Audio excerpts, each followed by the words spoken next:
What's going on, guys? So in this episode, I sit down with AJ Thomsen of Thomsen Painting in New York. Interesting scenario. He's been in the business now for 16 years and really he's kind of lost a lot of the motivation that carried him when he first started.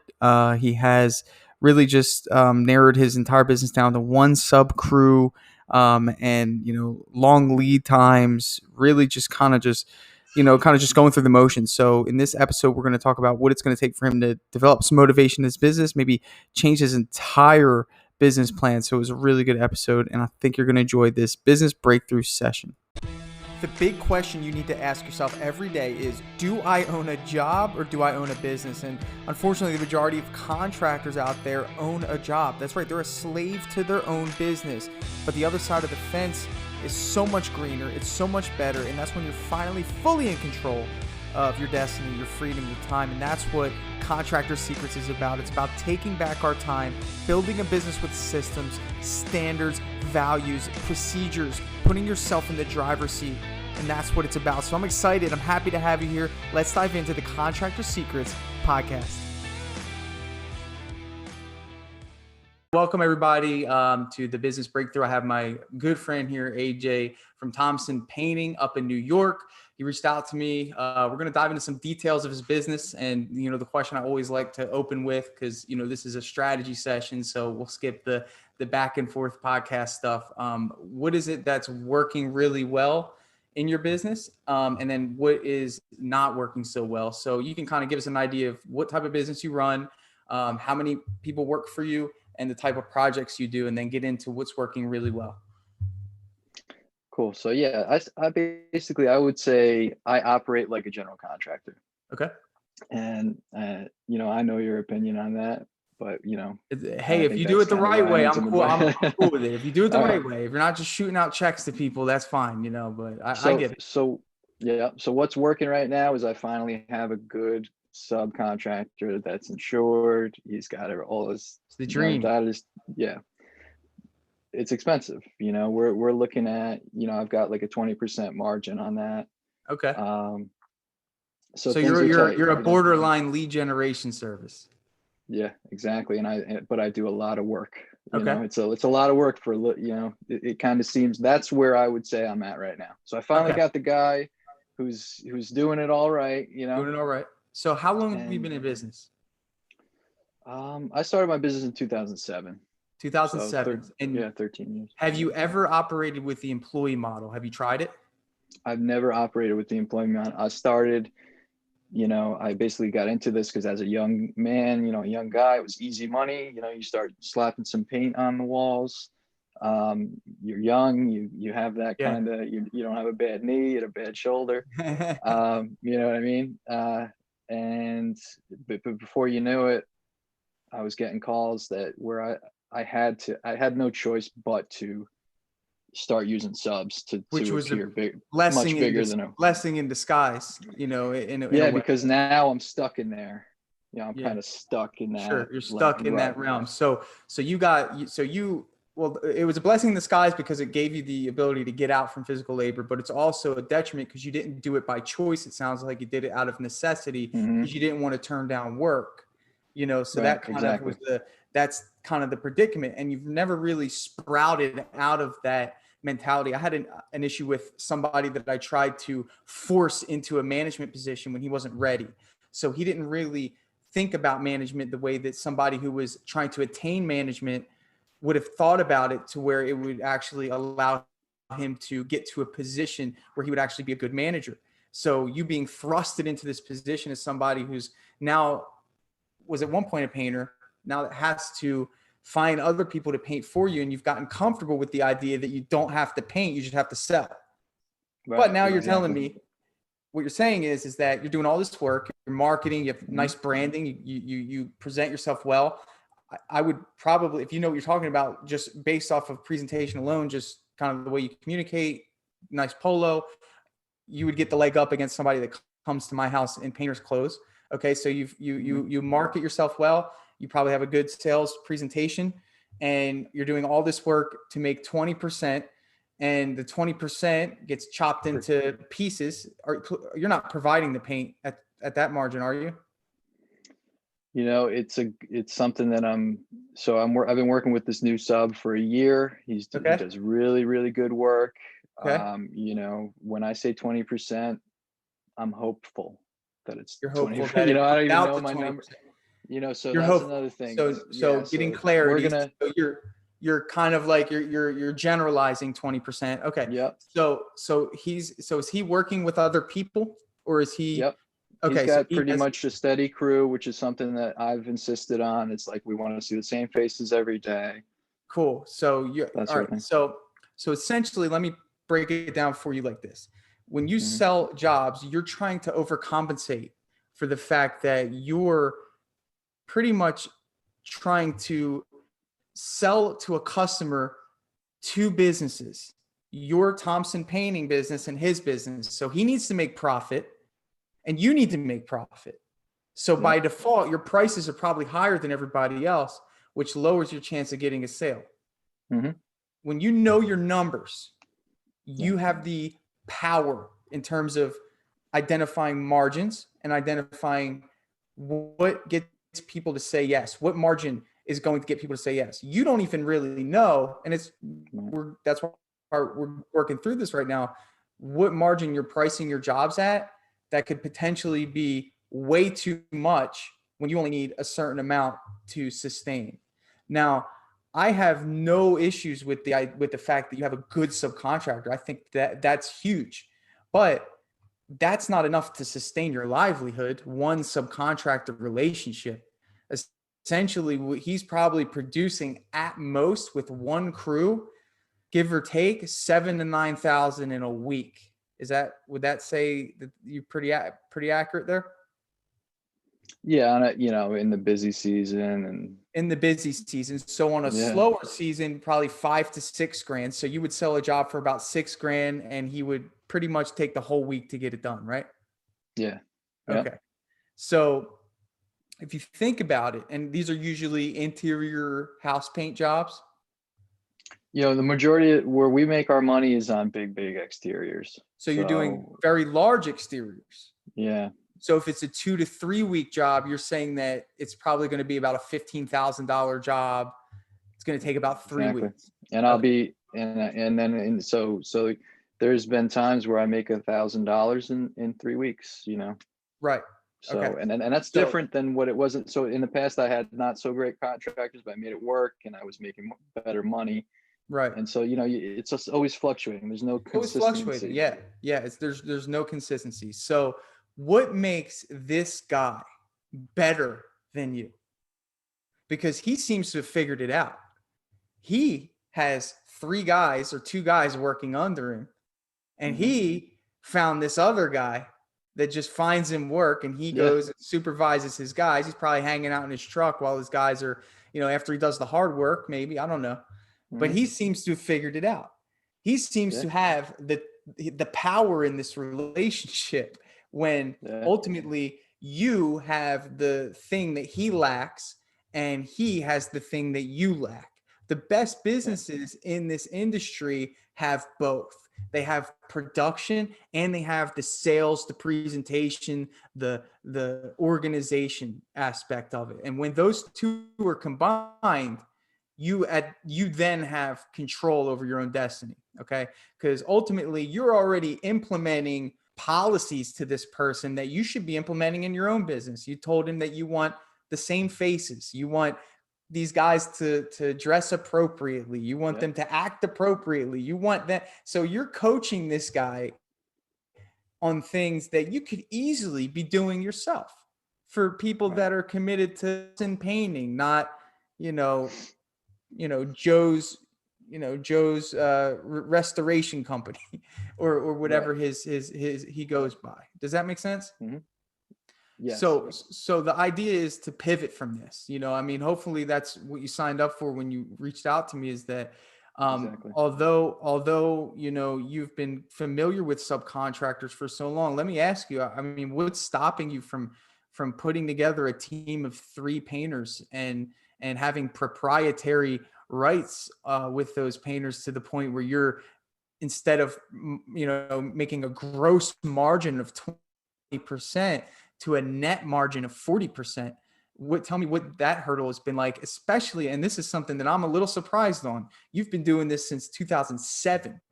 So this has been almost 14 years of this sort of mentality. So what has been the hurdle for you? It's like you said, you know, we've got the snowball effect, right? We're rolling. It's in motion. Like right now, I'm going this afternoon. I'm gonna go look at another job. So, you know, I'm gonna have to sell that job. And I'm gonna have to produce. You And know, the so for timetable me, of production is pretty slow, right? Because he's only able to do one job at a time. yeah, So yeah. then you're No, also, there's no doubt, right? you're No also doubt about missing that. out. You're also missing out on opportunity that there are jobs that need to be done a lot quicker than the time frame that they're willing to wait. Hmm. How long do Yeah. you have this guy booked out for? Currently, you know, we're looking at, you know, I've got jobs lined up for the spring, but we're sort of just kind of taking it as it comes. Taking it as trying And, to just you know, shooting them in there? Okay. So, yeah, I so think I'm saying till, you know, the first week of January into there. So like yeah. 3-4 weeks. Yeah. So in terms of, in terms of, again, I didn't really get a clear response from you. Not saying that maybe you just misunderstood my question. I just want to know, like, have you do you recognize that having employees is going to be a better option for you? Or is that something that Absolutely. intimidates? Yeah. I absolutely recognize that. I think that the difficult part for me is how do I implement it? You know, how do I start? Like, you know, I've got, like I said, I'm going to go today, I'm going to sell this job, and then I'm going to need, you know, I can rely on this guy to do it. So it'll get done. And so so I think my pattern is that I just want to I just want to keep it moving. I want to keep my business relevant. Yeah, and that's great. You're already a leg up. Like you already have the sub. Like cool. Like there's not like I'm not saying there's nothing wrong with that. Keep it. Yeah. Sell for that guy. Like if you guys have that great of a relationship, that's money in the bank. That's easy cooking. That's that's sustainability. That's trust. These are all things that you Yeah. want to create, but you need to look at it subjectively. And what you should see is that all you're really doing, like looking at it from that perspective, all you're really doing is selling work to a person who can run a job, who has people underneath him that work under his supervision. That's it. Subcontractor out of the picture. Don't get that word makes you feel like it's like a separate like entity, and it is, but they're really just working for you. You're the ultimate supervisor, right? So you're the guy that has the eagle vision that gives the final check. That's what I do. And I just built my own subcontractor team that requires, yes, a lot more work in the beginning because you're making sure that you're finding that person that can run a project, right? That's going to be so the hard that's the part. scary part. Right. For me, that's the scary part. And so, you know, what I've toyed with is, hey, can I take the sub and convince him that he would be better off as an employee? Wrong. You know, I'm paying that. Okay.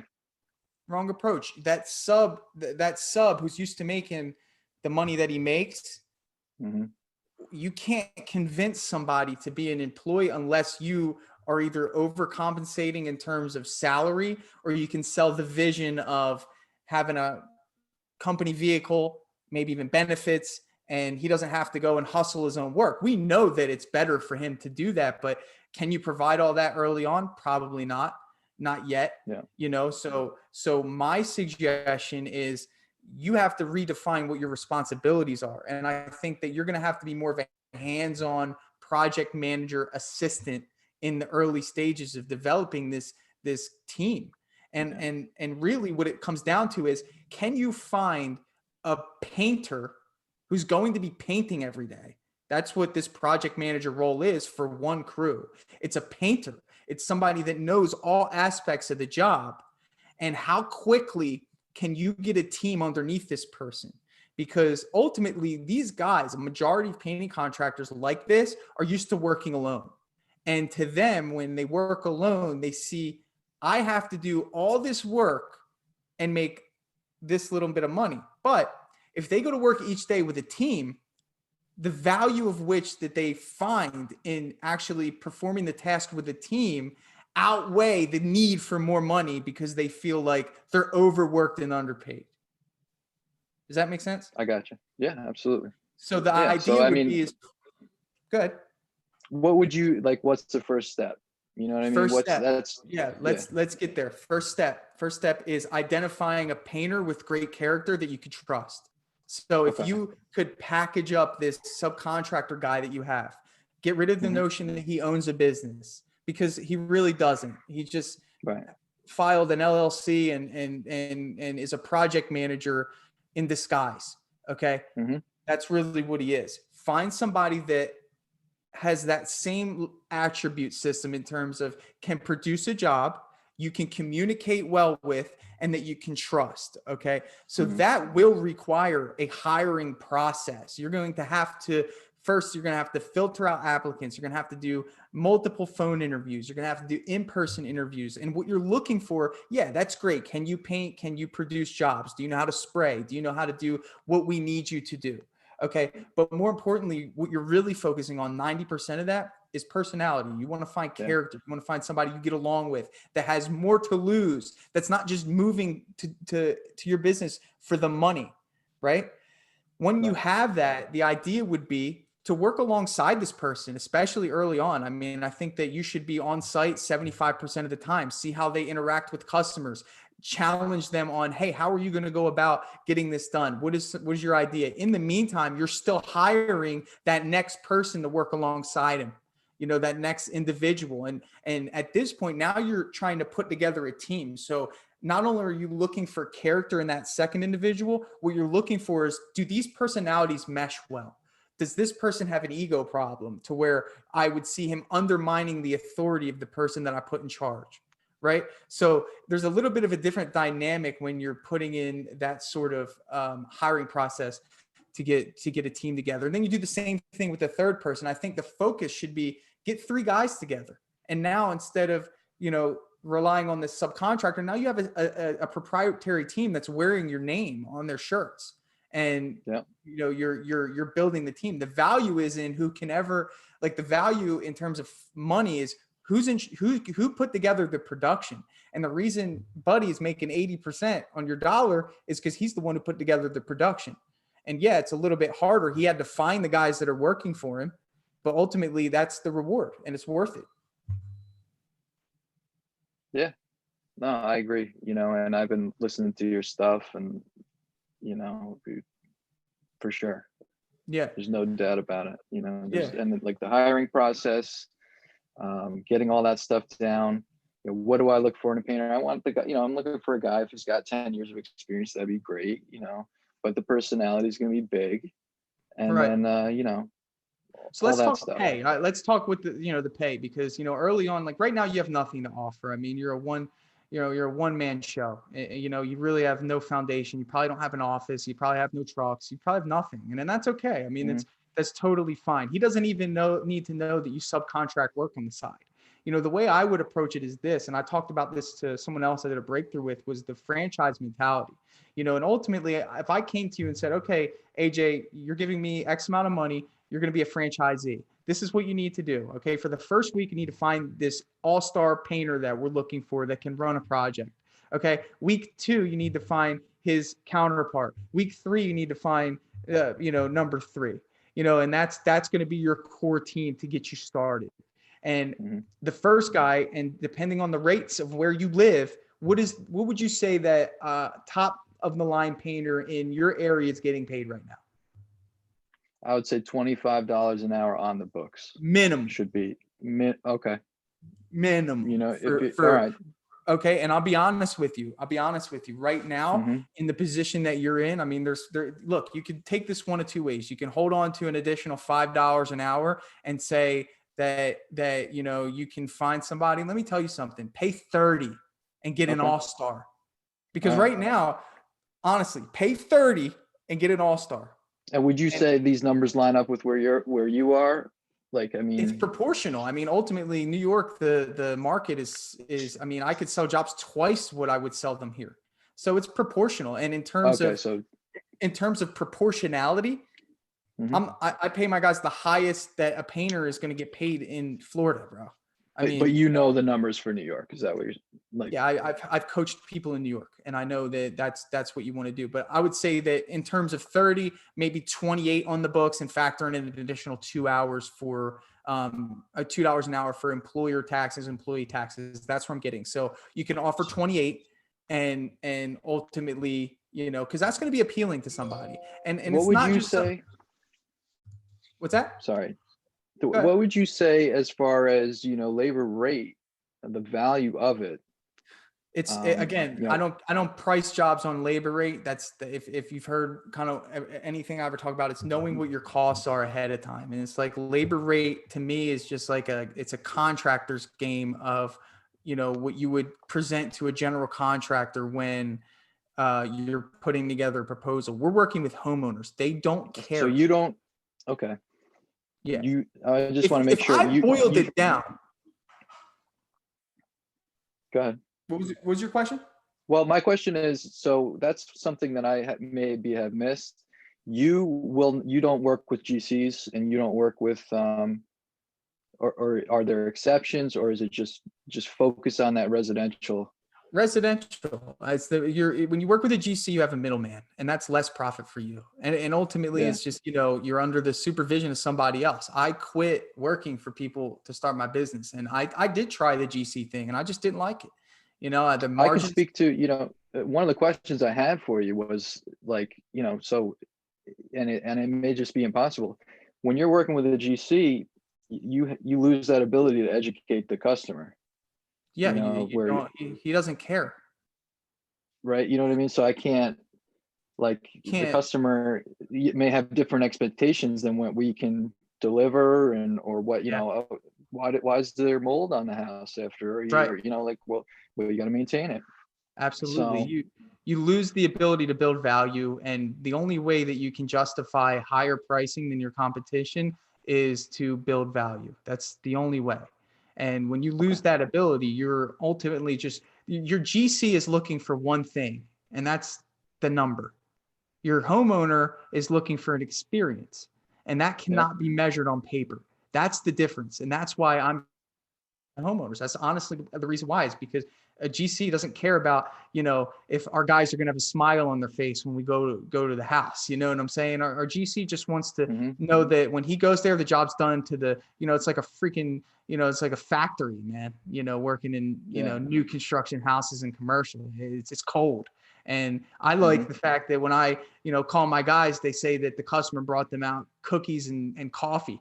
And the atmosphere is better, and it makes them want to go to work, because who wouldn't want to go to a new house every few days to meet a new, a new set of people. It's just the dynamics behind it are way better. So I would dish out the work like that if you're coming across it to your subcontractor.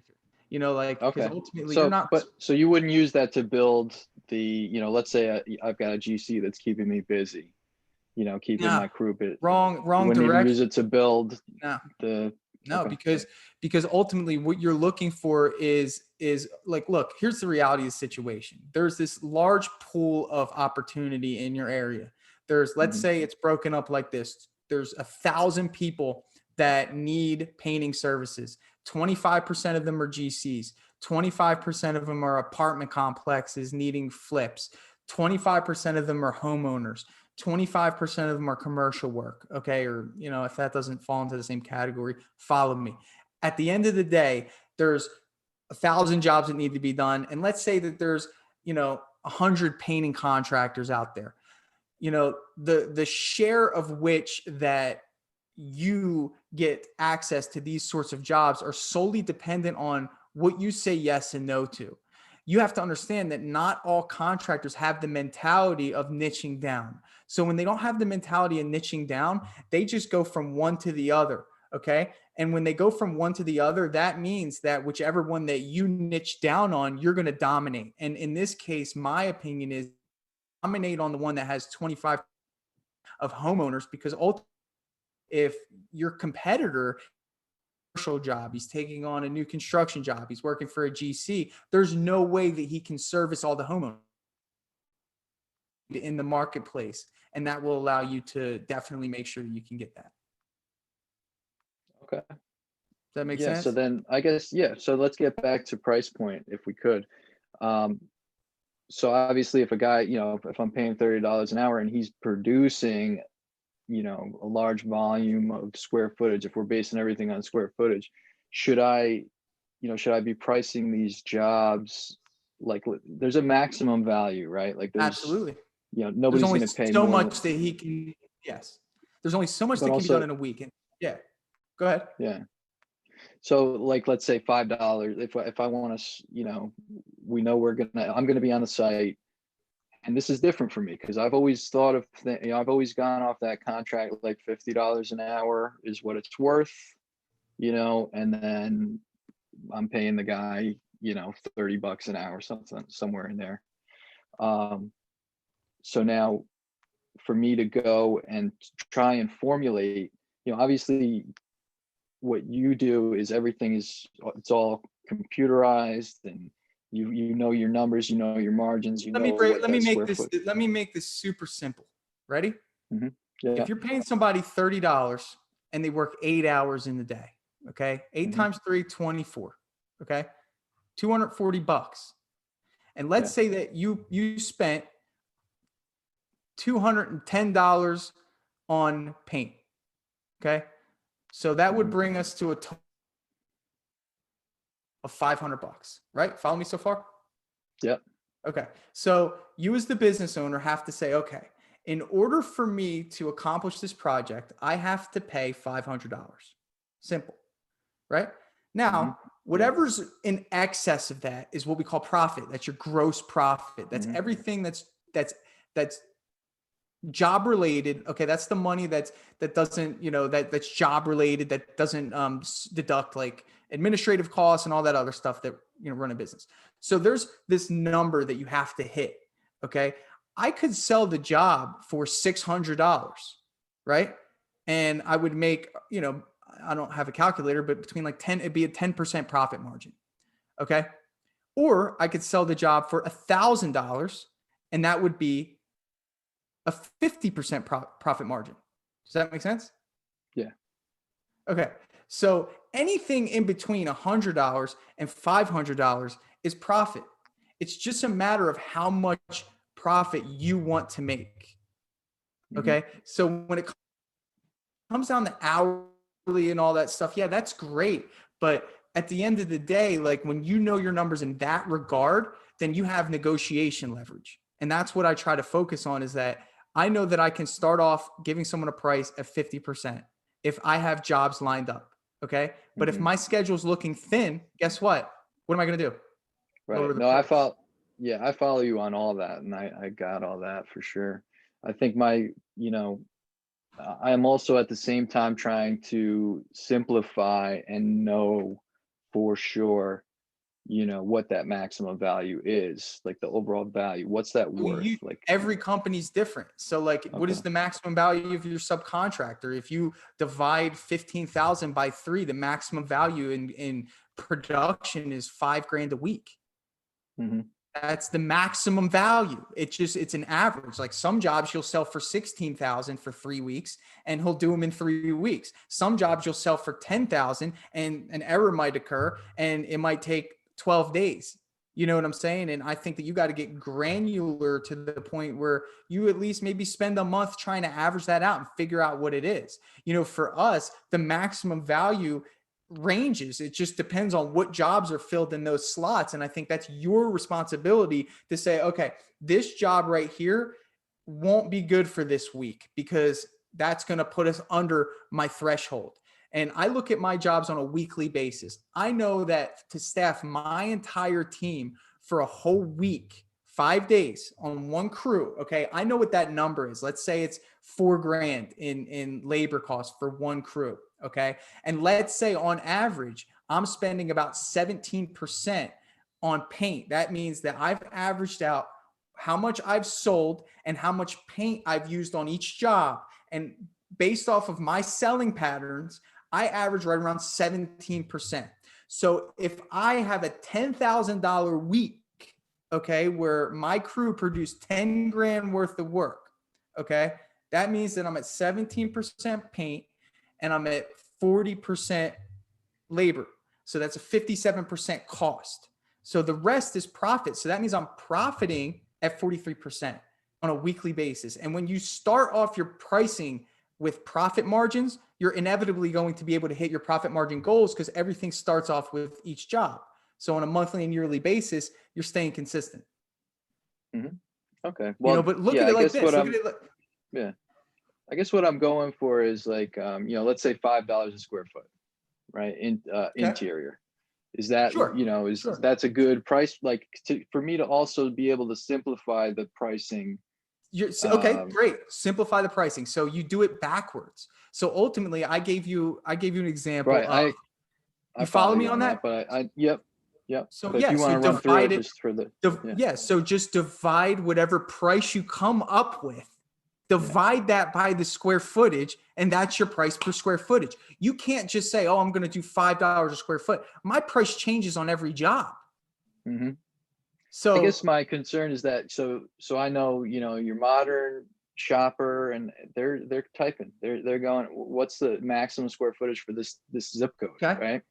So they're going to see, and it does range, which is the nice thing about, Home Advisor and those things, is that they, they give you, you're overthinking. There's no set answer even on there. There's no set answer in this industry. Let me explain to you this. Every company does it differently. You pay subcontractors, so your prices are going to be different for that subcontractor crew. And then the guy who comes in and does it by himself, he can knock it out because he's not paying anybody. So his price per square $1.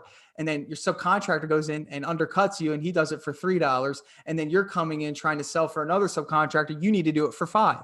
And the difference is with all these ranges in pricing, it actually works to our advantage in a sense, is that we have the ability to educate on why we're different, and your ability to actively convey to every single customer why they need to pay what they need to pay for you, AJ, and to describe, hey, we have a project manager that's on payroll that we pay workers' comp for. And then he has 2 other guys that work alongside him that are also on payroll and that we pay workers' comp for. So that's why our prices are a little bit different, but you're going to get a way better experience because all of our guys are employees and they're committed to our brand and we'll do a phenomenal job under our direct supervision.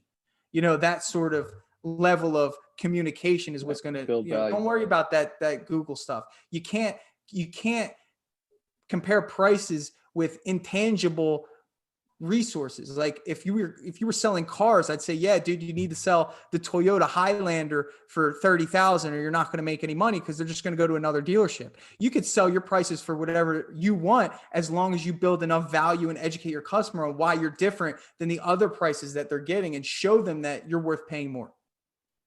Gotcha. Yeah. Does that make sense? Absolutely. Yeah. Does that help? I mean, I just want to make sure that I lock that in. Yeah, you've been great, man. Yeah, no, it's, it was just all comes down to, I really need to be able to, it's like I said, it's just so easy to fall into the pattern that I'm in. Let me ask you this, and let's scrap all this coaching stuff, like all this, like, I know that I'm getting there, man. And I want to really help you. What's motivating you, bro? I mean, you've been in it for 16 years. What the heck is motivating you to do this? Oh man, Seriously, when you wake up, like, what are you hitting, dude? It's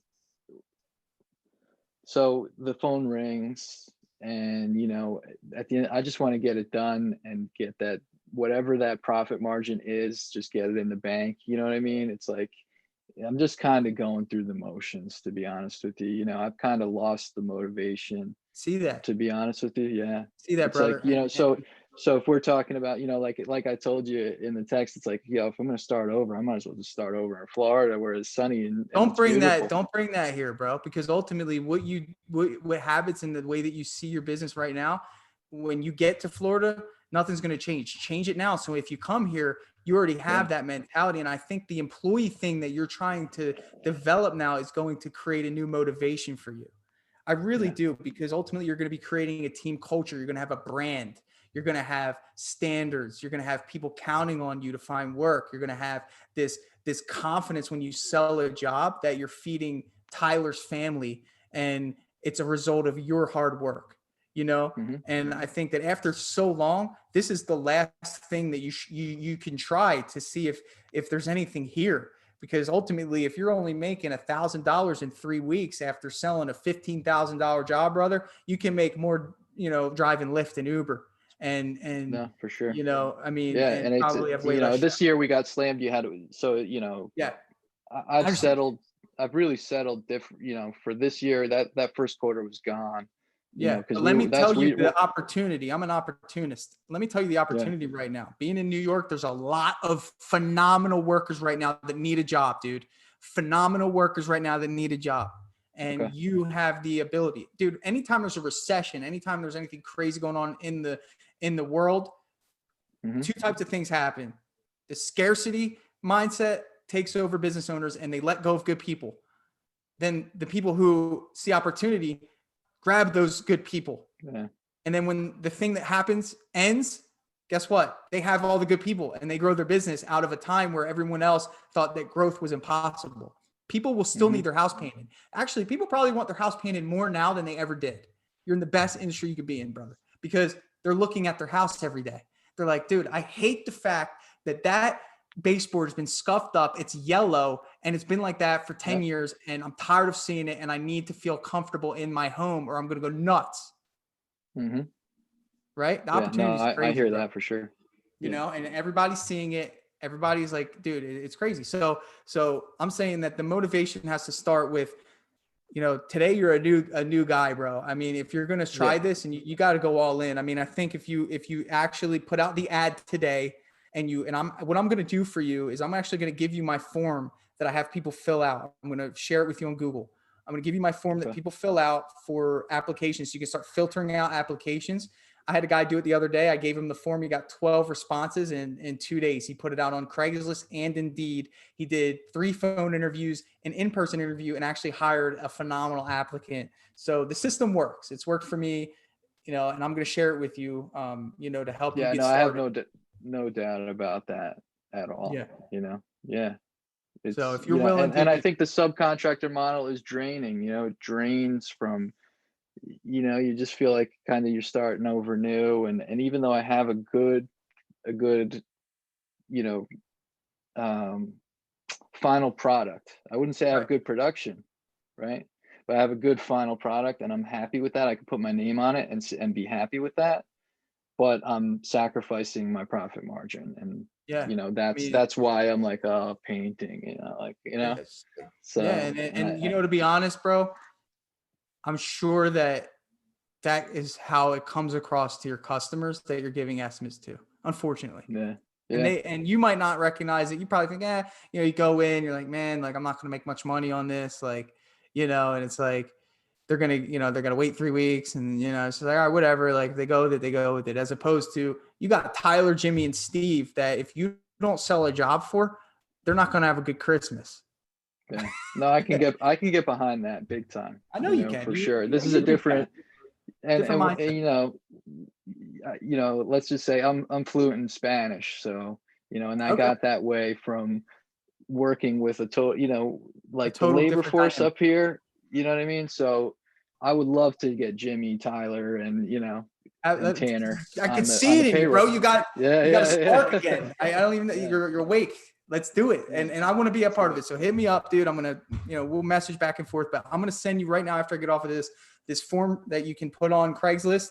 I'll send you the ad that you need to do it. I'm just going to give it to you. Just put it out there. Just see what you get. And ultimately that's going to at least get you going in the right direction. When you get people, you need a payroll company, which I will also assist you with, is helping you get started with a payroll company. So they get direct deposit, all the taxes are taken care of. You don't even got to think about it. All you have to do is literally just tell the system how many hours the person worked, and they get payroll every week. And it's great because it makes them feel secure. Like, oh, this painting company has, if I looked at your branding right now, dude, I think that you're $1 million producer. Just looking at the way you look right now, you got a nice polo, and I've had years where there's been years where I've seen that come in, and to end up with, 100,000 out of that is kind of rough. And it's hard. And ultimately it's like employees are great because they're also assets. And if you ever wanted to sell your business, you have the ability to package up everything that you've created, the teams that you made, and you have something tangible. If I came to you and said, hey, I want to buy your business, AJ, it'd be hard to put a value on it. I mean, And do you do I get find to that keep? guys, when they get to that point, they don't want to sell, right? Is it Right. like, They don't. okay, No. I mean, they don't. I that's mean, the unless they goal, go into right? I mean, coaching or that's, consulting. yeah, There's a great business coach, Steve Burnett. He's with DYB, man, and he's one of the only ones that I know that actually sold his painting business. And okay. from what I understand, it went really well. But there's a lot of guys that take what they build and franchise. So there's a bunch of painting franchises that have been created out of just creating that system. If I wanted to franchise my company, I could. I have the system in place. I have, three workers, one project manager, three workers, one project manager, a supervisor. So production set. I have a marketing system that I know that, and whenever I need jobs, I'll turn it on. I have a hiring system. Whenever I need hires, I'll turn it on. I could package that whole thing and give it to somebody to step in my shoes and do what I do on a daily basis. And that's kind of what the direction I've always headed in is, not because I want to sell, just because it's the best way to run a business. You're completely independent. So If we could just touch on one more thing real quick. absolutely. So, I know you guys, we, in certain instances, it's easier for, for us to implement all these things and really just blow out the competition. The area that I target, they're already doing all this stuff. There's a, my main competitor is already doing, basically what you're saying Right. to do. And they, and the one thing that I hear from some of the business that trickles down to me is like, oh, well, you're much more reasonable than this other contractor, so obviously I want to set that goal of, doubling his stars on Google. Sure. Right. Love that. We want to set that goal for sure. So, but it's a steep in this particular area. But you would say probably stick with my area, right? Don't try and, go and target. Quick story. I started my business in a small town. And the town that I actually moved to was 30 minutes away, and it's a bigger city. Okay. Mm-hmm. I started my business. Did I look on Google and see who was doing it? Absolutely. Was it intimidating? Yeah, because it was like, man, these guys have everything that I'm trying to hit. But I'm a big fan of Simon Sinek. And one thing that I know is that there's no competition in business, because when there's competition, we're actually do things completely different. They might service different customers, different types of customers. Ultimately, what it comes down to, dude, is there's no other AJ Thomsen of Thomsen Painting. And that's ultimately what's going to sell. I used to get intimidated by franchises like CertaPro and like all these other franchises. Like, man, like if I were a homeowner, I mean, I don't know if would I go with a painting franchise instead of like my little old company. And one thing that I just recognized is they weren't buying premium painting, dude. They were buying Tanner Mullen. I interviewed with CertaPro for a painting job, and when I first got started out, and they were like, "Dude, you'd make a great salesman," and they, they broke down their whole business model and stuff like that, and I ultimately took that and kind of just implemented that in my own business and started. Good. So you already have that idea of the franchise model. So that's priceless. That's priceless insider info, man. And they clearly have something that they're doing right. Now, when we get into tax structure, so I wouldn't worry about that. Yeah. If I could just hit on tax structure, like, is it sales tax applicable for painting down where you guys are? No, but I do know that it's probably applicable up there. Yes. It is? So yeah, it is. Yeah. So, that's just another factor. That's just something else you got to figure into the price and all that stuff. I mean, each state's different. But you have to understand is that it's not a surprise. Like I wouldn't even worry about it. Everyone knows they got to pay it. They pay it on everything. So, yeah. But when I talk about enrolling in payroll and all that stuff, I just need to get all of that, totally sorted out. Yeah. But the payroll company is going to help. Because most of what I do is capital improvements. So, with being that we work with general contractors, a lot of new construction, stuff like that. Yeah. So, And you've done the residential market. I know you have. So it's like, this isn't like new territory to you. It's just, in my opinion, with Home Advisor and Angie's List and all these things that homeowners trust, that I've said that a lot. If you follow me, is that like, I don't care who it is. It's who the homeowner likes. It's not up to me. And it's like, if the homeowner trusts them, then I have to be a part of it if I want to play in the game. I have a guy that a good friend of mine, Michael, no leads services before, struggling to keep his guys busy. What did I tell him to do? Sign up with Home Advisor, dude. I mean, ultimately spend $1,000 and then report back to me. Don't contact me until you've spent $1,000 in leads. Don't get scared when you start seeing leads come in and they're not answering and you're like, oh my God, it spent $400. I don't want to hear it. See it all the way through the month. Then reach back to me. Talked to him yesterday. Oh, dude, I sold 3 jobs for 20 grand and, I'm going to do it again. It's like, all right, you got 15 leads and only sold 3 jobs and you made 20 grand. That's a phenomenal return on your $1,000 investment, even though maybe those 3 jobs didn't come until the bad 12 leads came, Yeah. Yeah. No, I get all that too. And it's like you said, you got to be able to sell, you got to be able to get there, get them to sign on the dotted line.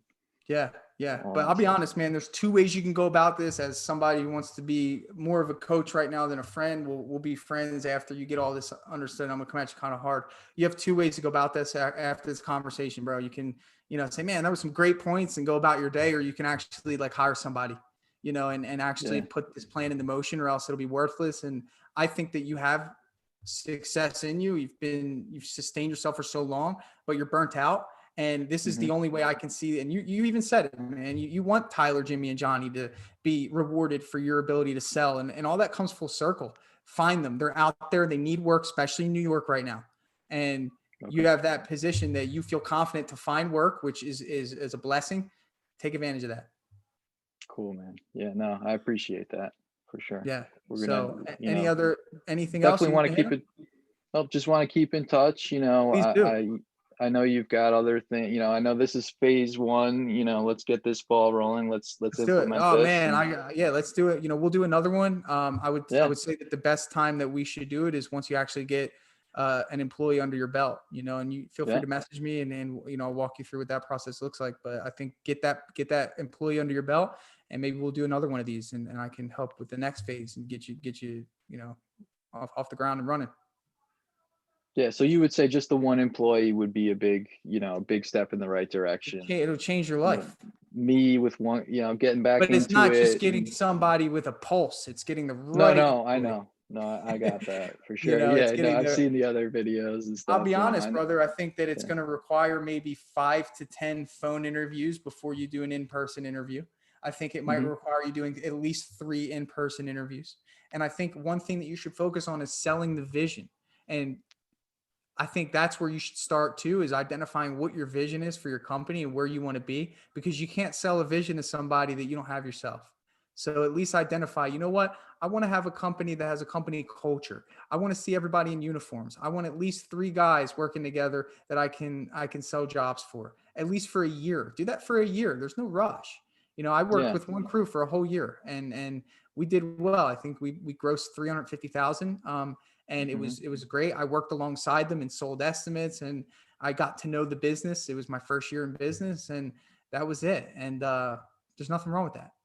Identify, the job times. You mentioned a couple of times, what's the thresholds? Those are all important. Those are things that you're only going to know by being around your crew and understanding what they can get done. Encourage teamwork, buy them lunch, like really create that company culture, get them bought into you. And then ultimately they're going to have your back when you're not there. Yeah. So, I mean, if we could just stay with that for a minute, ultimately we said like $30 an hour, right?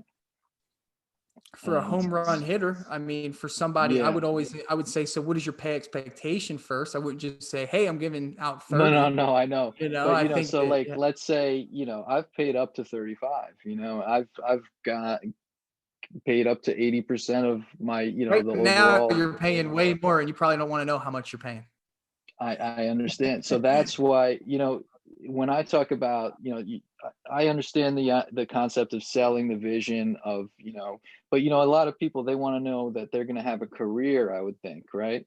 So they're going to, so you're saying like, as the company grows, more opportunity will be there for them. And that's what part of your job as a leader is to create that opportunity. And you only do that through growth. So if you have somebody and you only do that through roles, like for me, I brought on Chris, who's now our supervisor. He started off as number 3 painter, and just seeing the way he was always the first one at the job, 7:45 in the morning, man. This guy was like on time, clockwork, and then an opportunity came up where the person I had running a job made a big mistake. I had to let him go. And who was my choice? Chris, you move up to crew leader, and then that was of 3 people. And then ultimately when we started doing crews of 4, I started calling that position a project manager.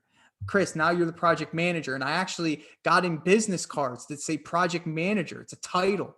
It has something, it has some value. Then ultimately when we got another crew, Chris then became the supervisor. So he would oversee the 2 crew. You know what I'm saying? So it's your job.